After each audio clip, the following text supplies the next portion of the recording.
the show where we discuss Dice Camera Action, a game run by Chris Perkins. Son of a bitch. Shauna, can you do the recap? Yep. So at some time, Diaz visits the Brosnar estate to finally, I guess, at some point, give that the captain of the ship that took them to Waterdeep was dead to her friend. Diaz had some scary encounters in the house that ended with him leaving. No one actually, other than Lady Rosnar, who may or may not have existed or be existing at this current point. But he found in a coffin in the attic the Strahd doll skin without the stuffing.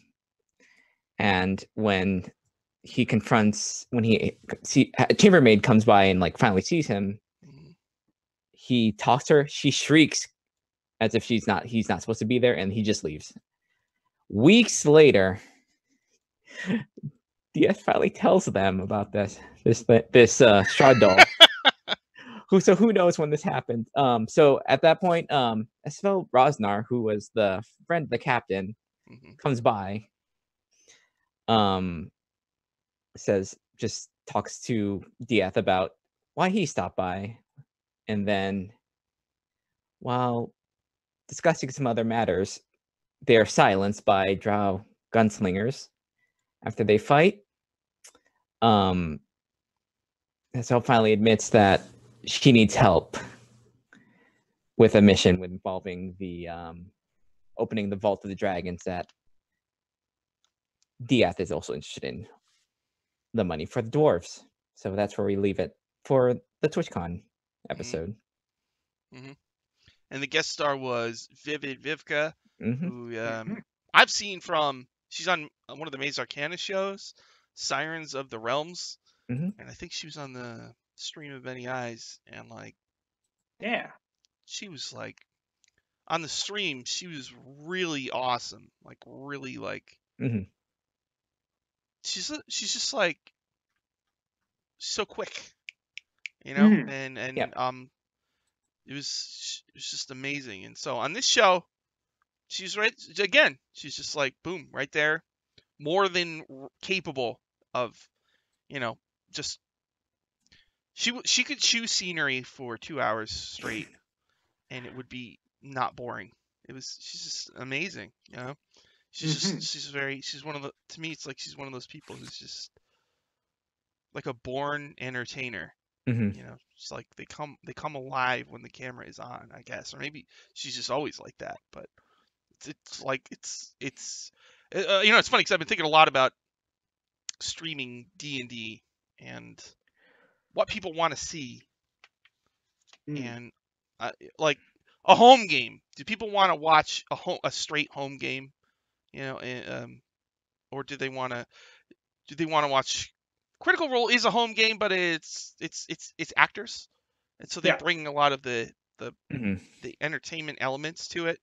Dice Camera Action is not so much that, but it's not exactly a straight home game either. Oh, hey Fartigan, how's it going?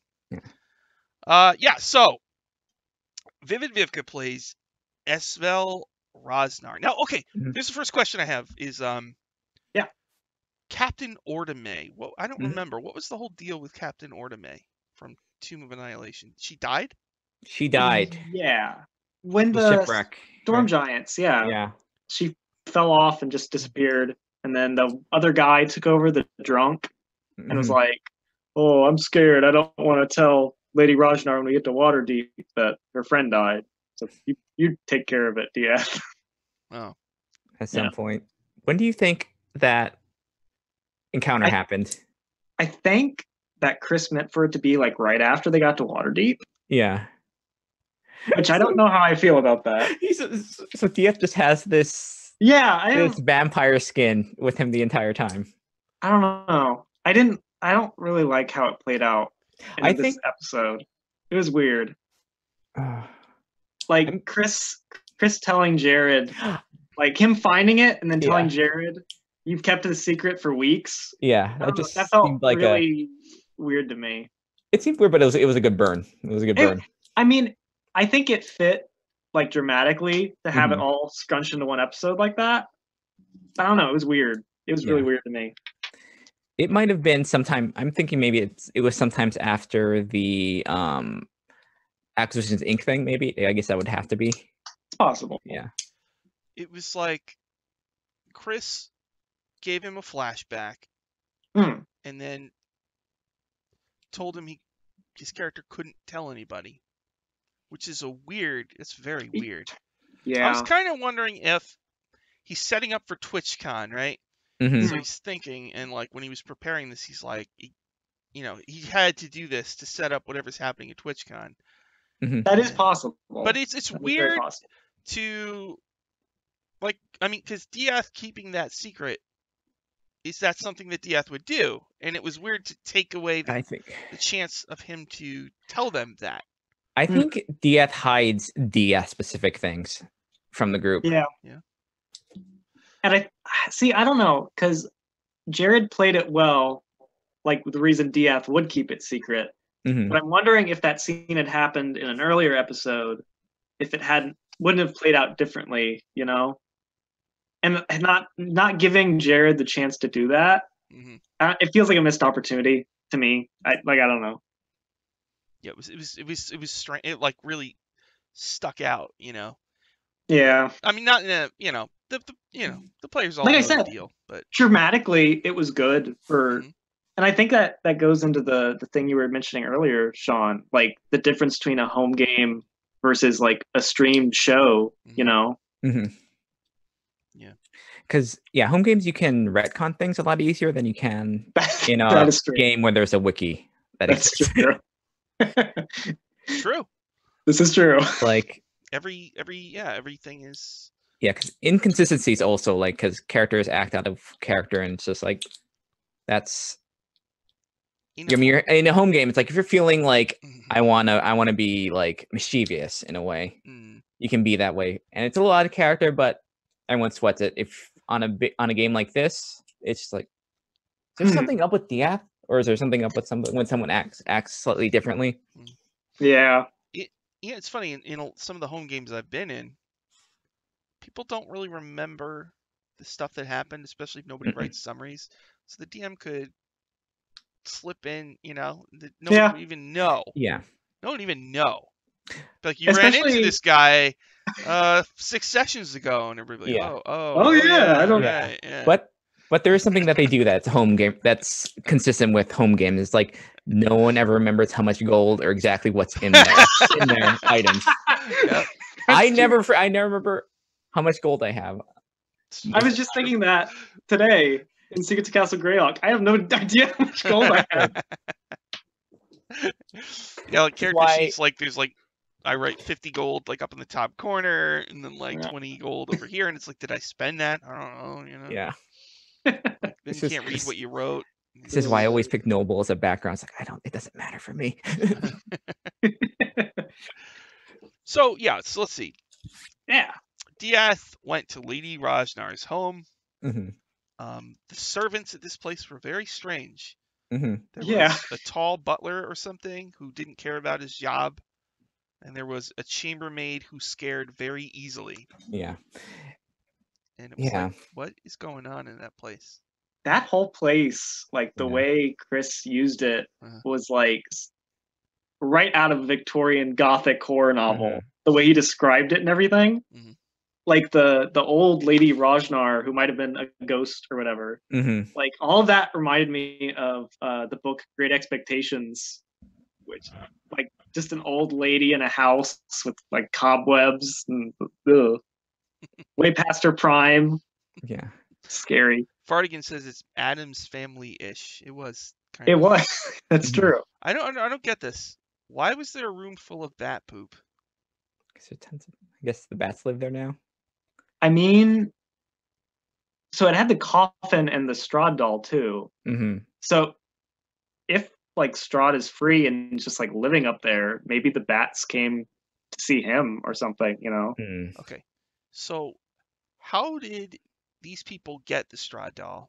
And That's a then good question. I don't know. Yeah, the I don't. stuffing is gone. I guess that kind of implies that Strahd is free. Mhm. How did they free Strahd? And why? I don't know.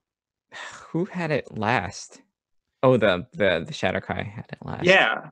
Oh, right. Oh, that's true. Oh my gosh. I didn't think about that. I keep thinking he's in the vault, but I realize he's not in the vault. Hmm. Nowhere near the vault anymore. Yeah, it's like now. Here's the thing. I don't know if I can spoil this. Mhm. At the end of this episode, Mm. Vivka says she's going to be cosplaying as this character. Yes. And she said Yeah. a name, and Yeah. it is the Black Viper. Yes. Mhm. The Black Viper, who is on page I mean, 196. I mean, she was as she right there. She did what was it? The she had many eyes in that costume, so Yeah. it's not exactly She super did. secret. Oh. She did, yes. They're a lot of pictures. Nice. Well, awesome. But so in this book, the Black Viper is statted out.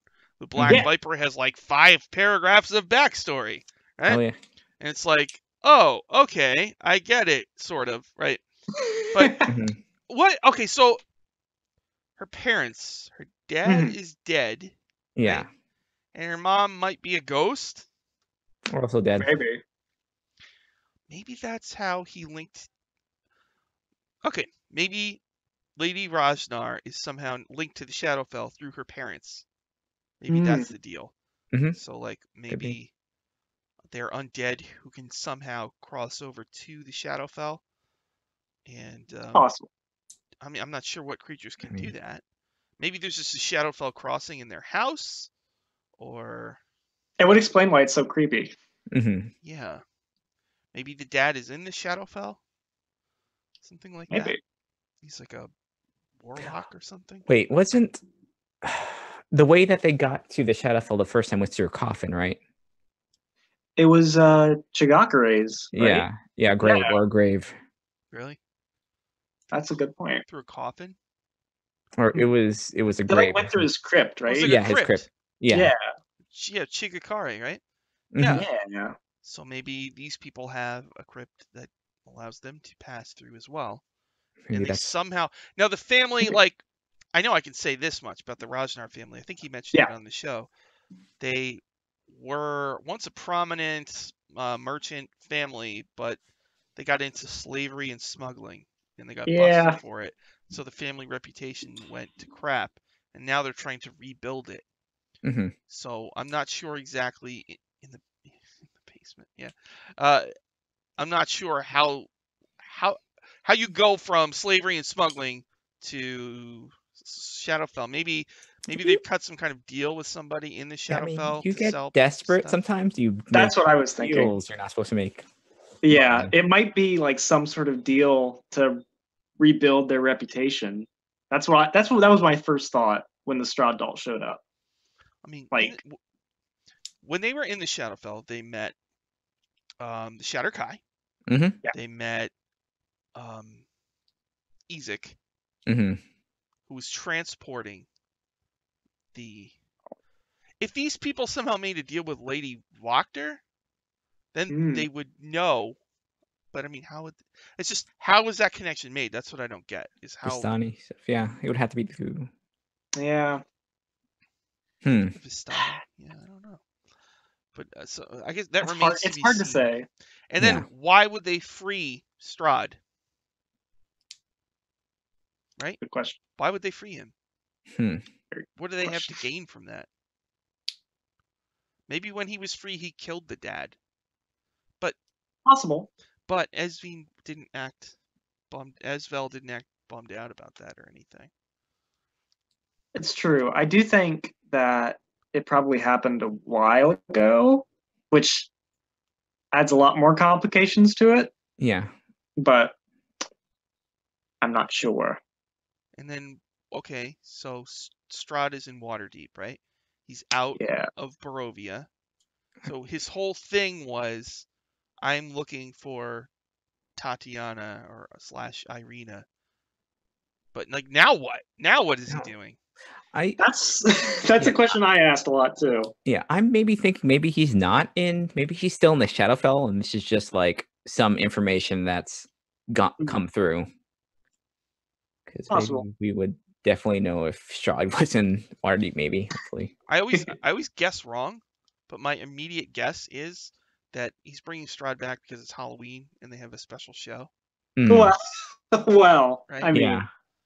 So that would mean that I mean, because if you're gonna do like a big show with some guest stars live, like I would bust out Strahd, right? I mean, he's basically the main villain. Chris really enjoys Strahd, but at least in the beginning for the live shows, Chris didn't do special things for the live shows. He just ran a session. So I don't know, like well, it's weird. It's like, all right, well, what would Strahd's motives be now that he's free? Does he want revenge for them sucking him into the puppet? I mean, in a way, he freed them. They freed him, right? They smuggled him out of Barovia. Yeah. I mean, can't go back to Barovia because Strahd's there. I am wondering if Ezvile Rajnar can be trusted.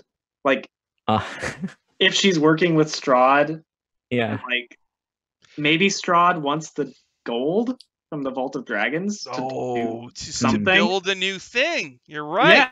Yeah. I don't know. It could be something like that. I mean, because you're a guest doesn't mean you're right. That's true. Doesn't mean you're a good person. Doesn't mean you work for the party's interest necessarily. You're right. Like he would take that 500,000 gold and set himself up in Waterdeep. Yeah, makes sense, and he would be a big deal. Take back Strahd von Cherevich. Illustrosi says, as for motives for Strahd, in COS, he's still looking for a successor, which was supposed to be Paulton. Very, very good point. Maybe he's coming after his protege, Paulton. Paulton is different now. Paulton is not the same Paulton that he was. Paulton. Very true. Paulton is now Deadpool, and he was not Deadpool before. So I think Strahd is in for a big surprise when he runs into like. He said, I guess Paulton's had a lot of character development. He's like grown as a character over the series, and Strahd's kind of, I think, in for a shock. Because I mean, if you remember way back when they were in Castle Ravenloft, Strahd was like kind of putting the moves on Paulton. Right?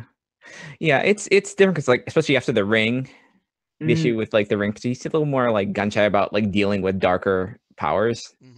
Like after that thing, he just didn't want his outlook on like the Ring of Winter and stuff like that seemed a lot more negative. Yeah, he learned his lesson.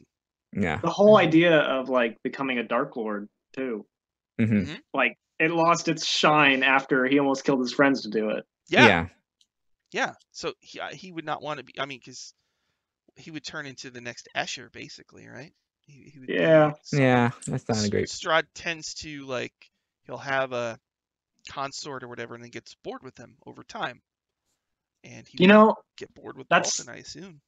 That's part of why I don't really think Strahd would ever find a successor, because I think he's too full of himself and like power hungry to ever actually give up his power. It's weird, to me, because in his history he's found these reborn Tatianas before. Yes, and I think they always meet a tragic end. I think. Yep. Yeah. But it's weird to me that he's never once had a baby with one of those Tatianas. Can vampires have babies? I don't know. We never got an answer. Right? I guess it would depend. In Waterdeep, there's bound to be somebody who looks like Tatiana. It's a big city. Yeah. It's a red-haired woman with a sword, who likes his brother more than him. It's probably, but yeah, he's probably. It sounds like he might have moved on from Tatiana now. So he's. You're right. Like he would probably seek out Paulton or go for the money, but he can. He's still a vampire. He can only come out at night. That's true. There is the question of who wrote the weird play about Strahd's life. Oh yeah, who has that? Like, who would have that information? You know, wouldn't it be funny if like it was Strahd? that is a possibility. How good did it make Strahd look? That's the thing. It's like, and what if Strahd played himself in the play? Oh, that's That'd be good. That's a lot of levels. Because who else would have told that story? That is an intense level of narcissism. It's like, well, yeah, that's Strahd. That's Strahd, but that. Or it could have been a Vistani that broke out of Barovia. Possible. That's possible. But the group has not met a Vistani, I don't think. I don't think so. Yeah. Yeah, but like Strahd being in Waterdeep, that's a thing. That could be. I think Dylan, you had written on Twitter about another vampire in Waterdeep, right? Yeah, Artur Morlane, I believe his name is. Yeah. And like in older editions, he was like the exclusive vampire lord of Waterdeep. And I read in an old Dragon magazine that he had like ties to the Church of Lathander and basically used that to annihilate any rival vampires that might show up. And evidently, he was supposed to be in Dragon Heist, but didn't make the final cut. Maybe Mad Mage level. Maybe at some he might. That's possible. Interesting. The tries to Lathander. The other thing is, if you look at Strahd's stats in Curse of Strahd, he's not that powerful. No. I mean, and he doesn't have his lair actions, right? And he doesn't have the Barovia stuff. Now he's just like a vampire. It's kind of like Friday the 13th, Jason Takes Manhattan, you know? Yeah. He's can't go home. He's out of his element. Although Jason did just fine. But Strahd doesn't have all those. He's got all those extra gimmicks. So it's going to be harder for him. You need those dragons to build another lair. And he can only come out at night, which means he's probably, and here's crazy, he's probably living in the sewers, and pretty much anybody in the sewers ends up going into the group's house to kill them. Right? It's true. Yeah. That is true. Although as a vampire, he can't go in unless he's invited. So maybe he's going to try to trick the group into inviting him in. Or trick one of the kids to invite him in. Oh Lord! But is a bakery an open invite though? Is having a business like everyone's welcome here? Yeah, Chris. That's a good point. Chris should specify. Is there a sign that says "All are welcome"? Open. Come in. Yeah. Big trouble if that's if that's the case. They're in huge trouble. So, but like. It's crazy that Strahd is out there, and yeah, I mean, it raises a lot of questions and a lot of adds a lot of dread. Like when's he gonna show up? It's one of those things. All right. Yeah. So let's see. We talked about Dieth telling nobody about this for weeks, and then Esvel, played by Vivid Vivka, shows up. And explains that she's in hiding, and we learn pretty soon that she's being hunted by drow gunslingers. Yeah, who shoot guns that have poison bullets. Poison. I love. Bullets. What kind of shoot someone with a bullet that's made that just is also poison? Yeah. Also poison. A poison bullet. And the weird thing is that. Paulton he took one of the guns at the end. Yeah, I mean he loves things that are constructs that shoot poison projectiles at people. So Fardigan, that's actually the drow gunslinger. That's right out of the Waterdeep Dragon Heist. But yeah, they don't. So I was thinking about, okay, well, how do these poison bullets work?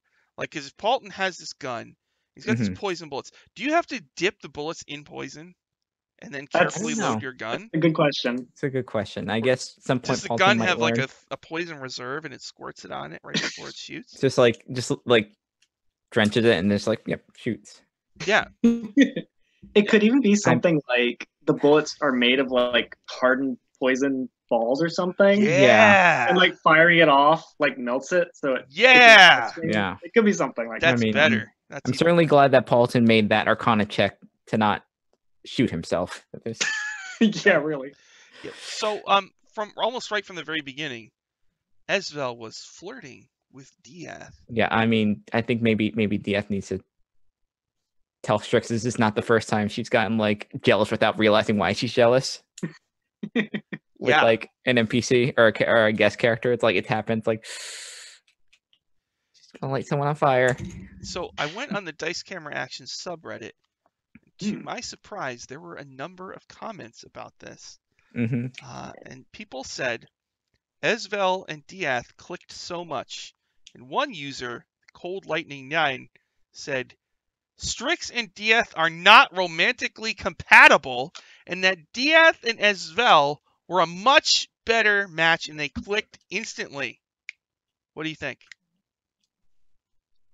Bold claim, sir. Or madame. Blew my mind. Right?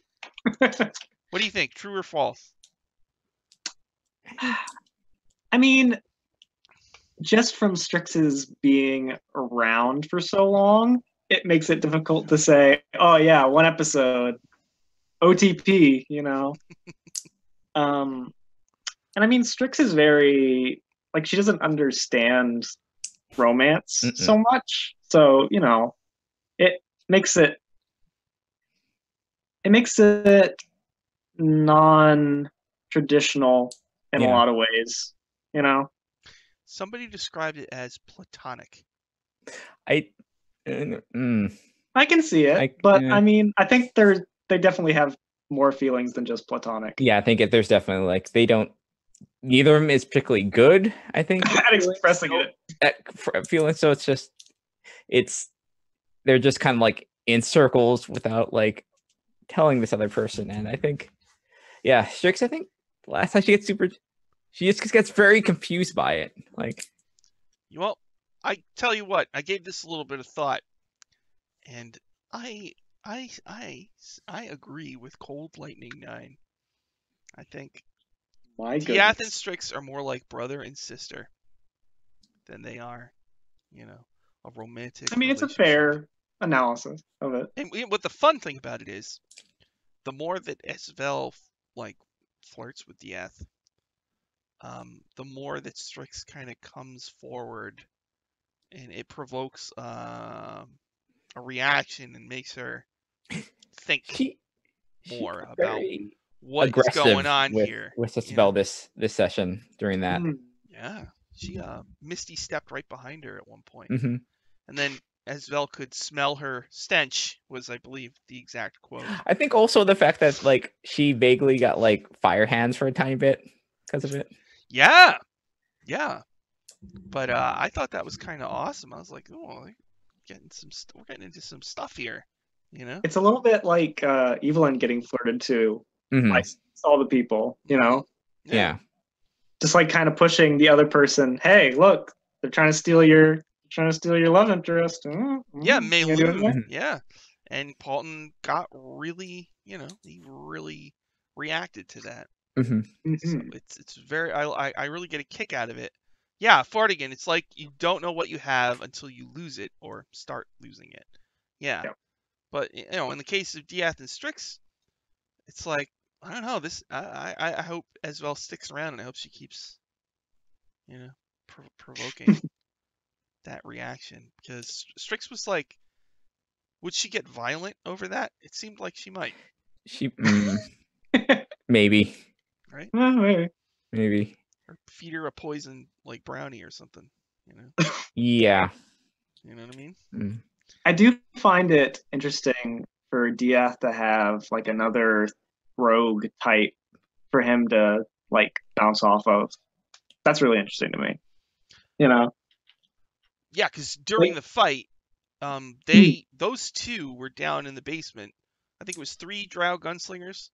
Yeah. And those two did all of the damage. I mean, those are really the two you want to be like doing damage, because you have a bard and a sorcerer. And that makes them a good pair, because I think they can give each other sneak attack. Yeah. I think you just have to have an ally within 5 feet of your target, right? Yep. And so if they both flank somebody, or they both attack the same target within melee, They can do a ton of sneak attack, and they can kill almost anybody very quickly. Yeah. So it's like they make for a good pair in quite a few ways. Although that said, so at the end, she explained, right? Yeah. That, right, correct me if I'm wrong here. She needed a Beholder Eye Stalk and a Severed Drow Hand. Those are the magic keys that will open up the vault where the 500,000 gold is. That's right, right? Yeah. Yeah. And so now it's kind of like they're all gonna work together to get into the vault. But Esvel wants the money, right? And Diaz wants the money, right? So would they split it? I don't know. How much money did the dwarves want? I think they wanted all of it. Yeah, I mean, I don't know if you can like say like, oh, I gave half of it away. Whoops, sorry. This is what you get. You get half. That's a difficult one. Yeah, or maybe it's something inside. Maybe it's other things inside the vault other than the dragons. Because I mean, it's very possible that they could turn on each other if they aren't going to split it. You know, like that's a very heist movie thing. Oh yeah. People at the end just like pointing guns at each other. Money's mine. Yeah. And so then it's like, all right. So I guess on the next show, and that TwitchCon show is this Sunday, right? Sunday, 2:30 Pacific time. Or Pacific, yeah. Right. So I think that's 5:30 Eastern, right? Something like that. All right. So we know Vivka's going to be Esvel. So who are the other three? That's a good question. Is that her team that wants to go into the vault? Is that the deal? See, I don't know that all the players are going to be at the table at the same time, like guests, and they might like cycle back and forth in and out. I don't think we're far enough in to actually get to the vault, start vault getting yet. I mean, it's possible. I think I still say next session is probably going to be some sort of party or ball or something. Yeah, because I mean, something you can like pair. Yeah, I think you're right. Because it's something you can like pair. A party is something you can like pair off or like bring one person at a time. Oh. And then have like something at the end that involves all of them. Yeah. And it would be like very Mask of the Red Death for Strahd to show up if he is during a party. You know. Oh, you're right. Yeah, that could be it. Yeah. What the reason for them going to the party is, like if the vault's beneath wherever it's happening. Yeah, maybe that's it. Yeah. I don't know. Yeah. Yeah, you're right. That might be what it is. So those it's kind of, I don't know if it's a spoiler or not. The Drow Gunslingers, who they work for. Yeah. I mean, it's. I think we all know. I think we know. They work for Jarlaxle. Yeah. So Jarlaxle is after Esvel. Yeah. He's on to Esvel, and he's after her. And the Drow in Drow sign language said that they were after her because she had the Stone of Galore, which points to the vault and all that. So, did we find out if that's true? I think she said she did at the end. She did? Which is, I think so. So she ended up with the stone. And she's going to use it to get in. So yeah, maybe it's a party. This will be the ball episode. Yeah, long-awaited. Long-awaited, maybe. The long-awaited ball episode. The Stone of Galore. Yeah, it's the whole thing. But I figured. It's got stuff. It was kind of like the main MacGuffin of the Stream Many Eyes, so it makes sense. Oh, but this will be interesting if they use the Stone of Galore. The Stone of Galore has the following properties determined by rolling on the tables in the artifacts section. So it's got one minor property and one minor detrimental property. Hell yeah. So Chris is going to get to roll them or pick them. Nice. So that'll be weird to see what he does with that, actually. Because who knows what it does. And it's sentient and it has a personality. Oh, shit. Maybe it took her over. Oh my god, yeah, I could have. Maybe. Or it's influencing her. Who knows? Magic items. I didn't know it was a sentient artifact. Jesus Christ. Yeah. That's scary. Yeah. Yes, that could be it. And the other players are maybe they're gonna get like you said, paired off. Yeah. They could be guests, or they could be like agents of other factions trying to get the vault. Who knows? Yeah, maybe there's one agent for each, except for the Xanathar. Maybe there's one agent for each faction. So it's an agent of the Castellanters, an agent of Jarlaxle, and who's the other one I'm forgetting? Zhentarim. Zhentarim. Yeah. Zhentarim are such a low-level threat, aren't they? Huh? I mean, it depends. They're very like. Yeah, it's hard because the characters are higher than anybody in. That's true. The standard adventure is going to end up being, so. That's true. It's just like. I mean, to be fair, Jarlaxle is like CR15, isn't he? So he would still be a match for them, but. Yeah. I mean, they would be a match, but I think even at level 5, it's just get the floor wiped. Yeah, it's a lot different experience. Like with the Xanathar, they were actually able to have a fight with him, you know. iMage1 says, I'm expecting 2 things. 1, Dragon Klauth showing up. Klauth showing up, you think? I don't. The red dragon with the wands? Was it 2 wands or does it have 4 wands? I don't remember. He has like 6 wands. I think it's like 3 each wing. Yeah. If Klauth shows up, like, they're so screwed. Although there's other potentially higher level people that dwell in Waterdeep as well, so that's true. Klauth can't really necessarily come there and start starting stuff. And it doesn't Waterdeep have this mythal or something that wards off dragons? Or did that work during like Iron Dragon stuff? I don't know. I don't remember. iMage1 says, and the other of having the Albi Beholder of Strix, first words being "I am Xanathar." That would be. That'd be adorable. Oh. That'd be pretty freaking cool, actually. That's a really cool idea. I would definitely like to see that. Ravenna says probably a bit much having Klauth and Strahd. Possible. Yeah. I mean, Klauth can probably take a humanoid form, right? Maybe. Well, that's the weird thing about 5th edition. Like, they took away the Chromatic Dragon's ability to become humanoids. I don't know why, but they did. One of Klauth's 6 wands might be able to do that. That's true. It could be because like what was it? The blue dragon and that something happens in Storm Kings, like the dragon that there's dragons that can do that. Yeah, that's right. I forgot about that. iMage1 says, I'm basing the dragon on the opening animation of Dice Camera Action.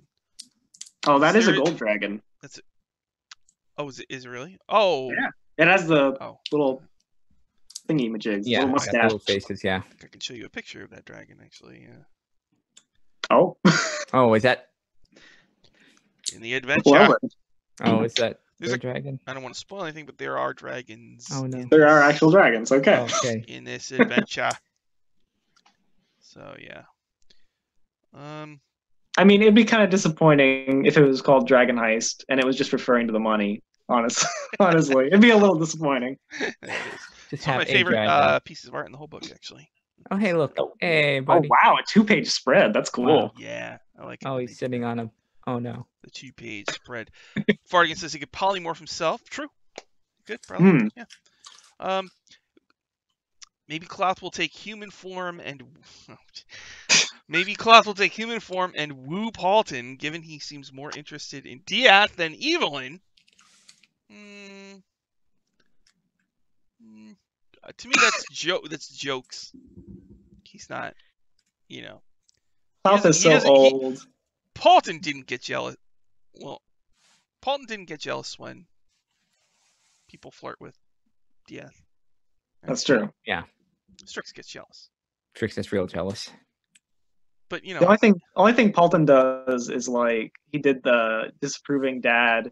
Did you leave the house without permission? Yes, he did. That's true. He did do that. That is true. Maybe that. Maybe somewhere underneath that concern was a certain yearning. A beating heart. A beating.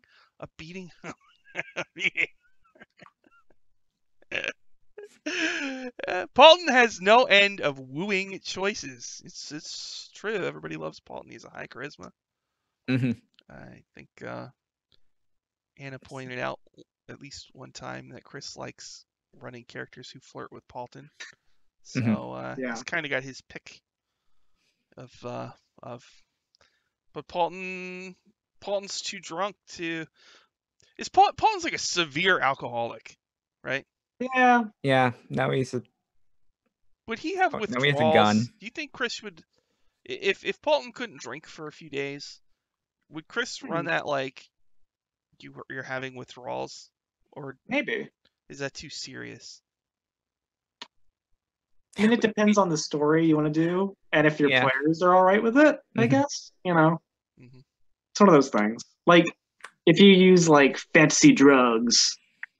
Like, do you want to just have it be fun, stupid nonsense, or do you want it to be like serious, hardcore grit? Well, they did do the Simon might kill himself scene. They've had that. That's true. They do go to those places on the show. It just kind of feels like a drag, I guess, as far as like a viewer. Like I don't want to see AA Paulton really. Yeah, it can wear you down. The really downer stuff. Yeah.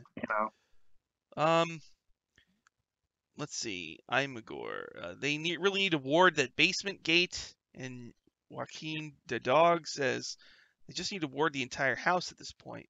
That's true. How many times have bad guys come through the basement? It's been like 4 or 5 times. There might just be nothing you can do about it at this point. They gotta set up. I mean, and supposedly they have a mergo down there, supposedly protecting the place now. It's not. That didn't help. Maybe they should just put Waffles down the front. Make Waffles live in the basement. Oh, but Waffles would have got shot by Drow. Waffles is a killing machine, though. Waffles pumped full of poison lead. Oh. would have been it for Waffles. No, Waffles. Waffles is huge. That's like Waffles is a huge animal. He's an owlbear. How many hit points do they have? Each one of those bullets does like 20 points, doesn't it? I mean, at this point, Waffles is an old owlbear and a very big owlbear. Imagor, one assumed that their patron had warded things, and Joaquin says, "Why not ward everything?" That lady, Alcoria Stone Marrow, I think. Marrow, yeah. Her whole thing is like offered to do that. Yeah. But then it's like, can you trust that lady? Seems like you can't. I mean, I don't know. Even if she's untrustworthy, I'd take a glyph of warding. Yeah. She used that spell, Guards and Wards. Yeah. It's like an epic house protection spell. Yeah. Just slap it right in the sewers. It does like 20 different things. Like, I think it puts glyphs of warding and alarms in the hallways. Arcane locks. Hallucinatory fog maze. Oh, it puts webs on every staircase. Yeah. Some stuff. Just drop that in the basement and the section of sewer leading up to it. I think that would go a long way towards protecting it. And, like, put in a nice vault door or something. You know? Not just a little gate, yeah. Yeah. It's like a kill us here, just like a sign. The house, I mean. That's where the everyone is welcome sign is. It's like the sneak attack entrance is right here. Just go right through here. Just come right through. I'm wondering if like Chris is just going to keep doing it until the group does something about it. I mean, at this point, it's been like different groups though coming in after the Xanathar, so it's true. It's a weird thing when you think about like Chris running this, how he thinks. Like, is he doing this? Is he having them repeatedly attack? Is this a thing where he's trying to teach the players to lock it in? Is he just doing this because this is what the bad guys would do? Why not? It works. It works every time. Or is there like, how are all these bad guys finding out about this? That's a good question. They're not exactly like super subtle about what they do. Yeah. Although Reagan Dareth had Gnarl in the Xanathar's lair, so they could have learned from him maybe. Yeah, or what about the hole. Or Cozen. Cozen, yeah, Cozen. It's true. Knows. Cozen. Yeah. He could be the one, like, their basement is basically an open, like, just a ruptured hole at this point. So yeah, set our bits in there. They have no money. They're never gonna fix this. I mage one. Maybe Albie can look at a secret door at least. Yeah, secret door at least. Yeah, just put up a wall. Yeah, it's an adjustment from camping in a Waffle Hut to managing living in a city, I guess. I've never seen this in a campaign where your house to this degree is constantly under attack and like nothing is done about it. You know, it's very weird. I've seen it done with strongholds, but usually when it happens, a party is instantly like, "How did they get in here? We gotta stop them. Mm-hmm. They come in here and take our stuff." I mean, this is just a house. This isn't like a. That's true. It's not a castle. I know. It's not. It's a tavern / bakery. So it's there's all these vulnerable people in there. There's like Yeah. Waffles and little kids, children. And Warrington Munt, who I'll be very angry if Warrington Munt dies. Dies. It's like my favorite NPC. I'll be so mad. You know, that's when it's gonna be like, you guys. He survived a smoke powder keg, so he did. It's true. Yeah, he's holding a pretty tough. What if he's just taken down by Poison Bullet? Poison Bullet gets I was just thinking, what if Paulton shot the gun at the end of the episode to hit Warrington Munt? He did. Warrington Munt's been dead for the entire. He did. He shot it into the ceiling, and I'm thinking, dude, why did you just do that? Warrington Munt's like in the bath. In the bath is like. That's unfortunate. Yeah, because I don't know. Has Warrington had time to recover from the explosion? Was he still wounded? I think he was fine. Like, he seemed pretty okay when the Coven episode. The Coven episode, like he maybe wanted to fight the Elephant Man. That would be cool to see Warrington have like an old timey duel with somebody who also has a gun. You know, where they're back to back and they do like 10 paces and they turn and shoot. That would be pretty cool.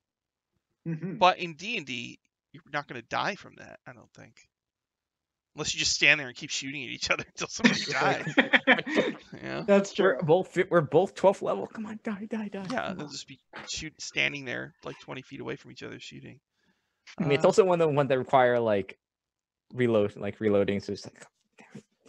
Ravenna says, until they do something about it or just keep going anyway, I get the feeling it's a little bit of DM fiat. Yeah, the DM using it. It's funny. I guess that's why I was gonna say, is it like a serious threat or is it just like a running gag at this point? You know, mean, it's been like low level things so far. Nothing like they haven't had like a CR-15 thing come up through the thing yet. Yeah, you know what it is. It does feel like a running gag more than a serious threat. But at any time, someone could sneak through there while they're all sleeping and just slit all their throats in their sleep. Yeah, this is true. Hey, would Chris?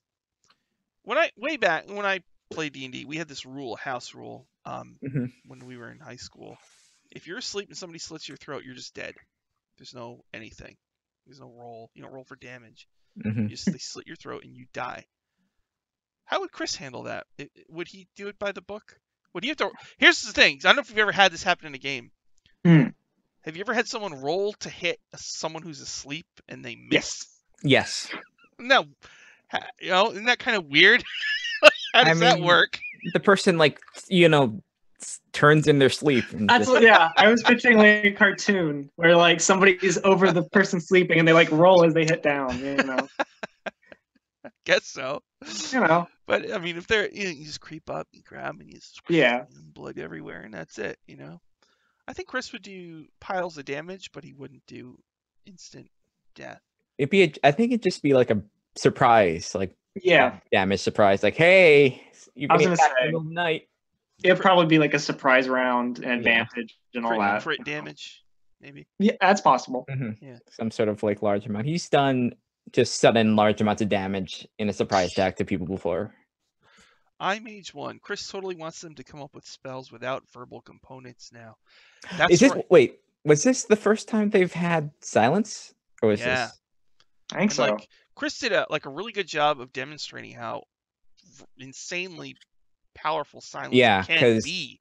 That's a spell I always ignore. Yeah. Oh, silence is great. Silence is a great spell. I mean, because you shut down the spellcasters completely. Yeah, the two. If you can get that off before a counter, like they have a chance to do counter spell, that's super good. Which is probably why they did it in the basement. Yeah, there's no one there to stop them, so it's just like okay. Yeah, no counter spell. Dispel magic, does that have verbal? I don't know. I think it does. I think Dispel magic has. They were gonna do it, right? And Chris was like, "Nope, verbal." Because there were very few spells, even that few ways around getting through those verbal components, and most of the spells have those verbal components. Oh yeah. What's cool about that is I think all Chris did was look at the stat block and just think about, oh, what would they do, and then do it. You know, it's silence to get rid of spells like silence and darkness are good spells. To nullify, because it gets the verbal command and the sight line. Yeah, I have a hard time running darkness because the players are always like, I want to go feel through the darkness and try to find the person and attack them, and it's really hard to rule on that fairly. Especially if they say I just attack randomly. It's like it's like that at that point it's like the madness rule where it's like if there's someone else in there you could hit someone friendly or you could like. But if you're in like a little zone of darkness, how do I fairly determine if they pick the right square? You know? Yeah. I get you. It's hard to. Like at that point, it's like I would if you're in a zone and there's like 8 squares of darkness, I'd probably just roll a d8. I forget what the total concealment stuff is, like, or how it would affect if you're just like randomly attacking. You know, there's a lot of variables there, but I get you. Yep, oh look, Drow Gunslinger doesn't have silence. They have dancing lights, darkness, fairy, fire, and levitate. So maybe he gave one of them silence. I mean, because he or a scroll or something. Or a scroll. Yeah, they could have just had a scroll. Adjust them to be more dangerous. For the Waffle crew. Unless Jarlaxle was there for a minute. Oh Lord! Just showed up, just like, all right, I'm out. Silence. He has so many magic items. He probably has one that does silence. It's like here, take this. Just take this one. Just. I mean, Gnarl had his bag, didn't he? His bag of holding. So. Yeah, I don't know. Huh. So Chris must have went out of his way to use silence. I mean, you have to do something because those are, you could, especially for like high level things, you got to give him something to. Yeah. Make him sweat a little bit. It's true. Hey, AJ Scorp, is there a birdcage tonight? I don't know. I imagine everything's kind of tied up with all the I think TwitchCon stuff happening. Yeah, TwitchCon is coming up. Oh, I know Anna is setting up TwitchCon, so I don't think she would be involved. So I'm not sure if there's a birdcage tonight. I guess we'll find out in about 8 minutes. But so it sounds like Chris actually went out of his way to use silence because in the fights they've had recently, Strix and Paulton were really kicking butt. Oh yeah, because they got those high level spells now. Yeah, and silence completely shut them down. It's hard because it's like although all you have to do is necessarily walk out of the silence. Yeah, it's true. But they didn't do that. They didn't do it. I mean, in the spur of the moment, it's hard to remember. I can walk out of silence. It would be hard to say like how big is the area. I go out of the area. You know? Yeah. It's just one of those things. Yeah. Like, especially when your friend, you see him walk to the door and he gets blasted back by a gunshot. Yeah, it's like, oh, okay, no. It's a little concerning. Yeah. Let's see. I'm age 1. Chris wants them to come up with spells without verbal components now. Maybe. Those are hard. There are very few spells that have like verbal components. I'm really glad he did use the silence. Yeah, silence. It's a good spell that they've never had that much. In D&D, Chris is running he's running a D&D campaign and he's showing people the things that can happen in a D&D campaign. And I think he took a spell that I always overlook and I don't see many other people use ever and demonstrated how it can really be change an encounter. Extremely effective. It did totally change the encounter. because I mean it was just like because Oh, yeah. there was one of the attacks where she just dropped a fireball in the basement and like wiped out everybody. Yeah. There was a bunch of bugbears, Yeah. I think. And the darkness from Paulton too. Mm-hmm. It completely stopped them from coming up the stairs. So that's the thing where it's like, as a player, you don't want the DM to do that to you every time. Every time, yeah. Every Although time. Every time it's a little. You would think, like, in that world, anybody who survived and has dealt with high-level casters is going to want all of those things at their disposal. So it's kind of a weird, tricky little thing. But it was good. It was really good to see. Now that I think about it, just this is what we're playing. You're a high-level character. So here come the hard spells. Yeah. Here comes some of the. Here's some challenge. This is a challenge. Yeah, the monsters aren't just going to run up to you and hit you. They're going to use tactics to outmaneuver you before they kill you.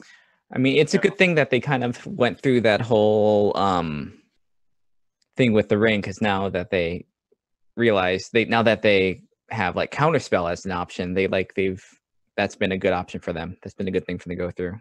It's true. Let's see. Never give the alcoholic a gun.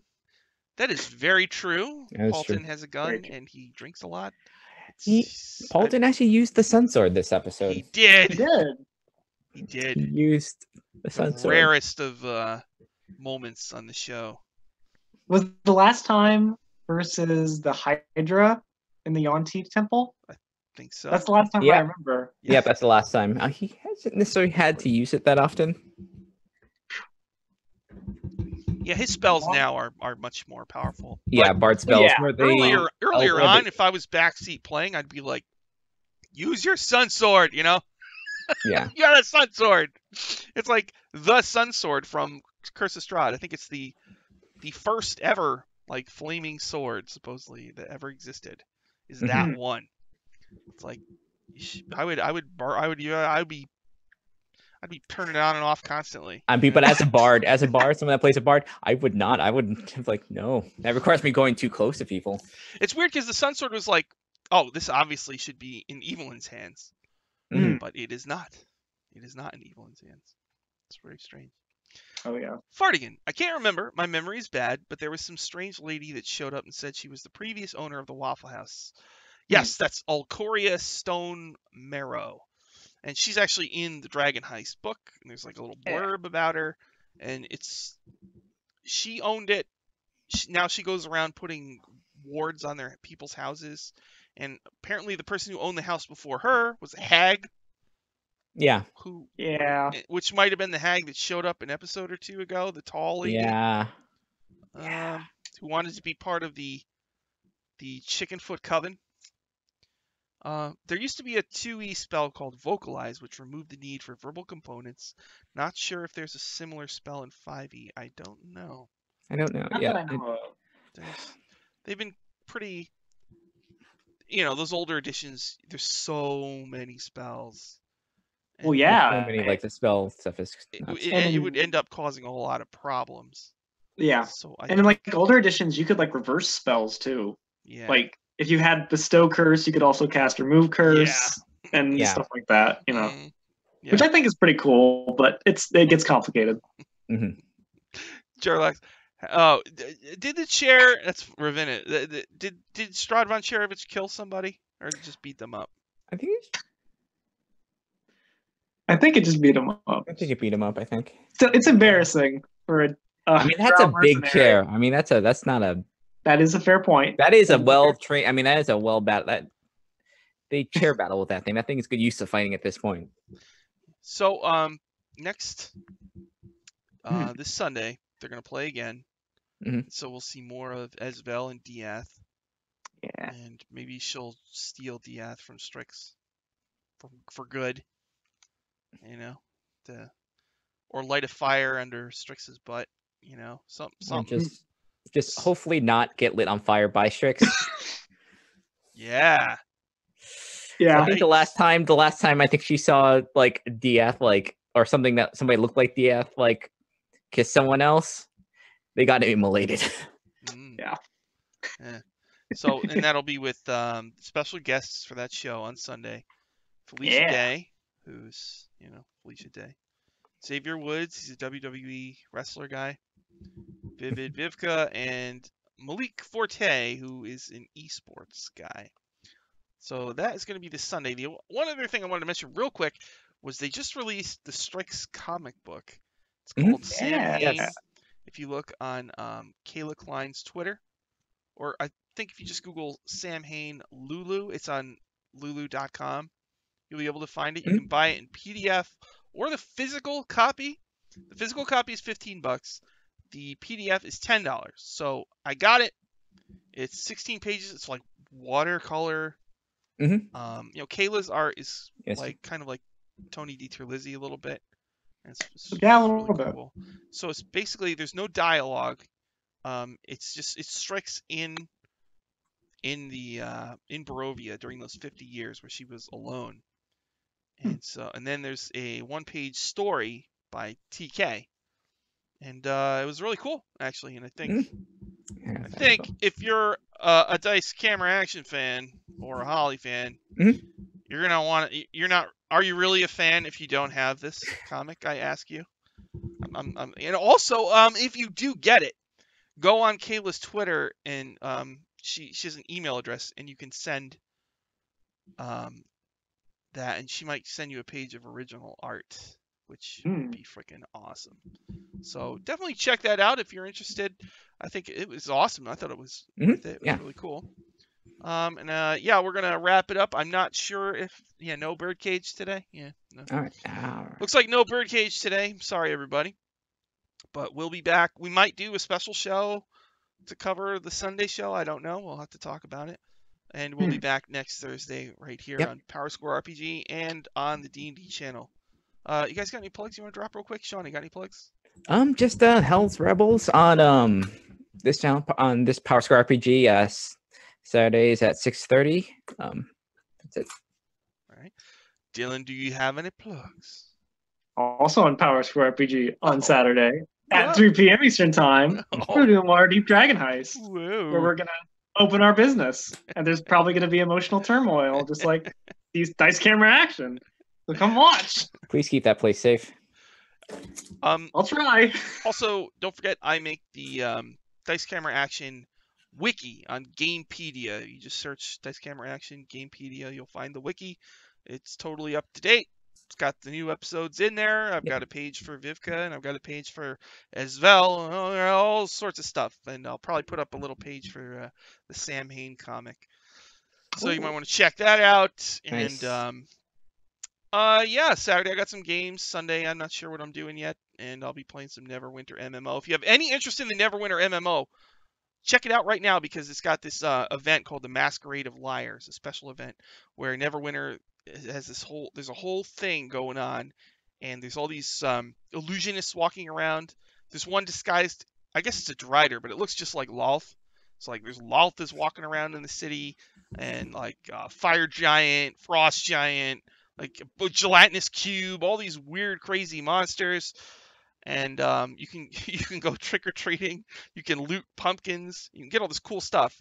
And the main item that you can get in this event is a flying broom mount. So your character, this is like the ultimate kind of Strix kind of thing, where you can ride a mount. Also, if any of you play the game, feel free to friend me in the game. My character's name is Pike, and we can run around and pick pumpkins and stuff like that. So thank you for watching. Thank you, everybody, for commenting. You're awesome. I really appreciate it. Yeah, thank you. And we'll be back again soon. Thanks a lot. See you all later.